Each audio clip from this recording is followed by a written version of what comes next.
Real Esses.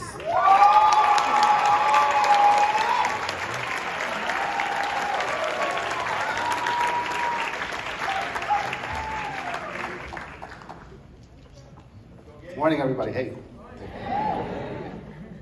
Perfect.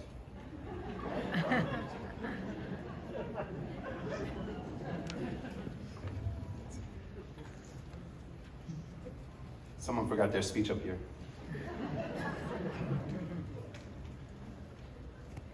I want to begin by apologizing in case I seem uncomfortable standing up here today.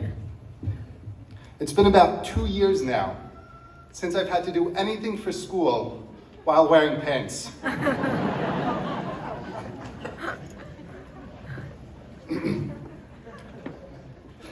Today marks not merely a day in which we receive our medical degrees, not merely a day in which we finally and enthusiastically abandon the title of student doctor, as we morph into the much more prestigious title, resident physician. You see, today marks the culmination of, for most of us, 10, even 15 years of working tirelessly and relentlessly, of hoping and dreaming, of daunting risks and immeasurable sacrifices, of countless mistakes and failures, of achievements and successes, and of believing and persevering, believing in ourselves and persevering beyond that which we ever imagined possible. Our lives were forever altered the day we received that email offering us a spot in the Touro DO class of 2022. In that moment, a decade worth of blood, sweat, and tears finally meant something. The tireless and relentless working, the hopes and dreams, the risks and sacrifices, the mistakes and failures, the achievements and successes, the believing and persevering, the believing in ourselves and persevering beyond that which we ever imagined possible, paid off. And only then, after all that, the real fun began. As we started our first year of medical school, we braced ourselves for what lay ahead. But M1 started off suspiciously enticing.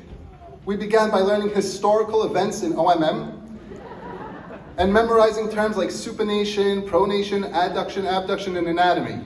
Maybe medical school wasn't all that difficult after all. There was the innovative flipped classroom model we were eager to experience, entertaining lecture videos with killer intro music, weekly OMM lab to relax, unwind, grab a massage. There was breakfast with the dean, lunches from student clubs, cookies with Dr. Binstock, yoga with Dr. Henshaw, wellness seminars with Dr. Faith, meditation sessions, student counseling, pet therapy, a workout room, a ping pong table, a cafeteria. This sounded more like a summer camp than medical school. Of course, as we quickly realized, this was all too good to be true. And M1, as we now know, played out drastically differently than that. We thankfully put M1 behind us as second year began. M2 would really be our year, we thought. We were presidents and vice presidents, e-board leaders and chairs, ambassadors and mentors. And we could diagnose a somatic dysfunction with our eyes closed. We were starting off our mods-based curriculum. Oh, that sounded so cool. We were beginning classes like clinical systems and physical diagnosis and medical simulation and getting to practice rectal exams on actual SPs. Then there was board prep, which was actually exciting for a quick minute. $500 for UWorld? No problem. They could have charged twice that, we wouldn't have minded. Throw on Pathoma, Boards and Beyond, Sketchy, First Aid, Amboss, Anki, and of course the big guns, TrueLearn. What could go wrong?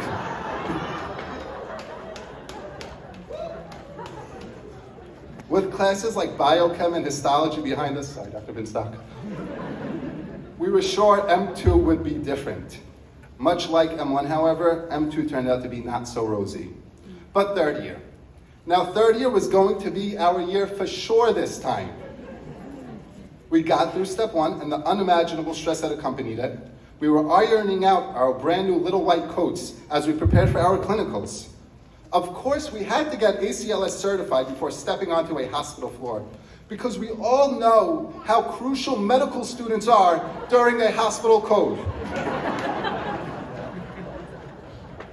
Folks, after going through that online ACLS training, I can confidently confirm that physician burnout is real. 82% of us sitting down there today were one virtual patient away from throwing in the towel and getting our real estate agent license. Fortunately, we had our time-hallowed white coat ceremony coming up, which would be a sure source of encouragement and pride. And what an unforgettable ceremony that turned out to be. But this was all okay, because as soon as we made it to the hospital floors after 2 long years, we finally felt like medical students. And I know this because that became our names and sole identities on the wards. Med student, get me labs. Med student, where's the supplies? Med student, which patients are you presenting? Med student, where's the med student? But no matter. For what more is there to third year than finally being in a clinical setting, focusing on real patients, caring for real patients, learning from real patients? That's not a rhetorical question. The answer, 24 aquifer cases a month, monthly Zoom lectures with Dr. Fisher and Dr. St. Paul pending his working Wi-Fi connection, preparing for monthly COMAT, studying for step 2, and updating Dr. Lanter every month on how many patients we were seeing, how many notes we were writing, and how many textbooks we were reading. But we finally reached 4th year. We did it. We made it. We were senior medical students. We survived through all 4 sets of board exams. We were choosing our own schedules and preparing for residency, finally. With level 2 PE canceled and replaced with a practice televisit, M4 was supposed to be relaxing, relatively speaking. What ensued, however, was a year-long, endless to-do list. We had evaluations to submit, personal statements to write, residency applications to compile, letters of recommendations to write, collect, visa applications to complete, evaluations to submit, MSPEs to get together, rotations to schedule, overdue evaluations to submit, proof of flu vaccine to send in, proof of COVID vaccine to send in, proof of booster vaccine to send in, overdue evaluations to submit ASAP, hospital training courses to complete, health forms to submit, interviews to schedule, rank lists to organize, graduation requirements, residency checklists, and for heaven's sake, those outstanding evaluations to submit, and much, much more. At least we had our sub-I, right? That sounded cool at first. Until you realize that on the bottom of the physician food chain is the intern, and we were sub-intern. Yet through all this, we made it. We survived. I'll dare say we even thrived. And as we look towards our future, we will continue to thrive. Because what will define us is not the specialty we have chosen, or the program we matched into, or the job we will end up in.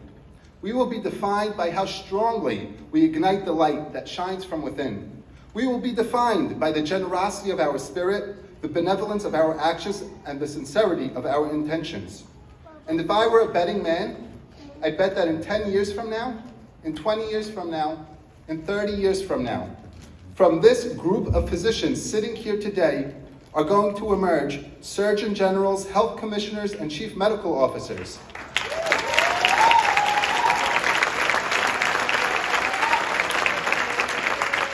It gets better. Trailblazers and leaders in healthcare and medicine, world-renowned researchers and educators, physicians who will solve health inequities and cure diseases, and clinicians who will lead their communities from disease to unprecedented heights of health. How do I know this? Simple. Because sitting here before you today are warriors, born and raised fighters, who, when told no, don't rest until they find the yes. Who, when confronted with failure, try harder and do better. Who, when faced with rejection, move outside the box and find another way. And when we work tirelessly and relentlessly, when we hope hard and dream big, when we take risks and make sacrifices, when we embrace our mistakes and confront our failures, when we relish in our achievements and successes, and when we never stop believing and persevering, believing in ourselves and persevering beyond that which we could ever imagine possible, then anything and everything is possible. Thank you.